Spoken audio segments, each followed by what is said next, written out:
सरकार भले ही खेलों को बढ़ावा देने के लिए लाख दावे करे, लेकिन खिलाड़ियों के साथ सरकार की अनदेखी के चलते कई खेलों के खिलाड़ियों को निराशा ही हाथ लग रही है।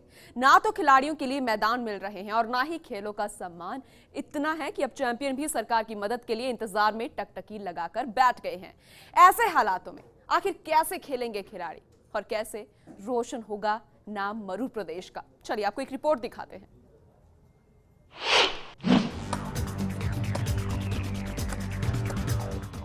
खेल में खेल की गुत्थी और खलनायकों का ऐसा साया जिसमें देश का टैलेंट अपनी चमक खो रहा है। जो खेल को अपना भविष्य बना रहे हैं, उनके साथ बेरुखी और लापरवाही का आलम ये है कि उनकी प्रतिभा को तराशने की बात दूर, उनको प्रोत्साहन राशि के लिए भी तरसना पड़ रहा है। व्यवस्था का खेल बड़ा ही निराला है, पर यहाँ तो खेल की व्यवस्था ही बिगड़ गई है।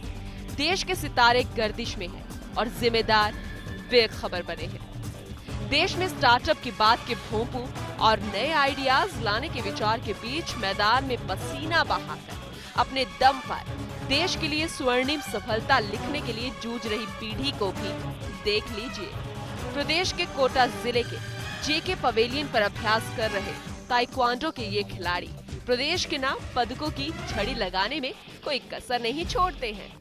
देश और विदेशों में आयोजित होने वाली प्रतियोगिताओं में हाड़ौती के ये होनहार हर बार पदकों की छड़ी लगाते हैं, लेकिन सुविधा के नाम पर इनको बुनियादी सुविधाओं से भी हर रोज दो चार होना पड़ता है।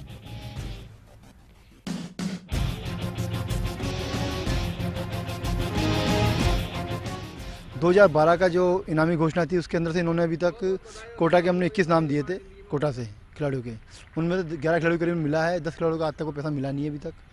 13, 14, 15 पूरा बाकी है। अभी कोटा से करीबन 100 से 100 खिलाड़ी हैं जिनका पैसा बाकी है, अभी तक कुछ नहीं दिया गया है। ताइक्वांडो और वुशु खेलते हैं बच्चे। यहाँ पर एक खिलाड़ी है वैभव कुशवाहा, जो कि राजस्थान से पहला अंतर्राष्ट्रीय खिलाड़ी था, जो अभी एशियन गेम में खेल के आया था, सेकेंड एशियन चैंपियनशिप में चाइना में। उसके बाद वो अभी वर्ल्ड चैंपियन में खेल के आया कोरिया। उसको पूरा पैसा जेब से देना पड़ा, आने किराया विराया सब जेब से लगा है। सरकार की केवल घोषणाएं हैं, देने का कुछ भी नहीं है, ना कोई इक्विपमेंट की सुविधा है, ना कुछ है। सब कुछ जेब से लेकर आना पड़ता है, जेब से खर्च करना पड़ता है। राज्य सरकार खेलों को बढ़ावा देने के लिहाज से पदक जीतने वाले खिलाड़ियों के प्रोत्साहन राशि देने का दावा तो करती है, लेकिन दावा सिर्फ हवाई ही साबित होता है। कई चैंपियन पदक जीतने के बाद भी सरकार की प्रोत्साहन राशि का इंतजार कर रहे हैं। यही नहीं, खिलाड़ी अपने बलबूते ही सारा खर्च उठाकर कई बार प्रदेश का नाम भी रोशन कर चुके हैं। अभी तक तो कुछ नहीं मिला। पहले अभी हमने फॉर्म भरे थे, उसके बाद अभी तक तो कुछ मिला ही नहीं है।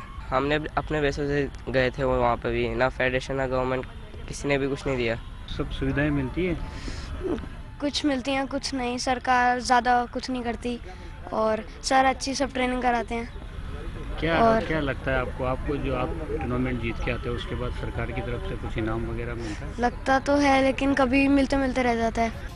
खिलाड़ियों की अनदेखी का आलम ये है कि पदक जीतने के बाद खिलाड़ियों को सरकार की ओर से मिलने वाली इनामी राशि 3 साल गुजर जाने के बाद भी उन चैंपियंस को नहीं मिली, जो अब दूसरी प्रतियोगिताओं में पदक जीतने को बेताब है।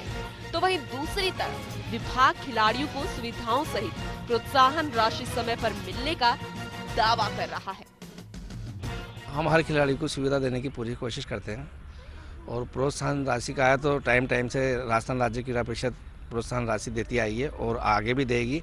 अभी जिसने पिछले जिनके बकाया 2012 तक के हमने जितने भी थे उनको सबको पेमेंट कर प्रोत्साहन राशि दे चुके हैं। 2012 के अब हम दे रहे हैं। क्रिकेट के ग्लैमर के आगे परंपरागत खेलों के साथ ही राष्ट्रीय खेल हॉकी की भी अनदेखी किसी से भी छिपे नहीं है। खेल प्रतिभाओं को आगे लाने के सियासी दावों के बीच गुम होती सुविधाओं का स्याह सच सब कुछ बयां कर रहा है। सपने खुद से संजोए जा रहे हैं और वो कड़ियां इन सब के बीच गायब हो गई है, जिन पर जिम्मेदारी थी प्रतिभा को तराशने की। काली रातें तो ये खिलाड़ी रोज देख रहे हैं। उम्मीद है प्रशासन इनकी सुध लेगा और फिर ये वो सुबह देखेंगे जिसमें बेहतर खेल सुविधाएं होंगी, प्रोत्साहन होगा, खुशी होगी, संतुष्टि होगी और व्यवस्था में विश्वास होगा। फास्ट इंडिया के लिए कोटा से कैमरामैन मुकेश शाक्यवाल के साथ शाकिर अली की रिपोर्ट।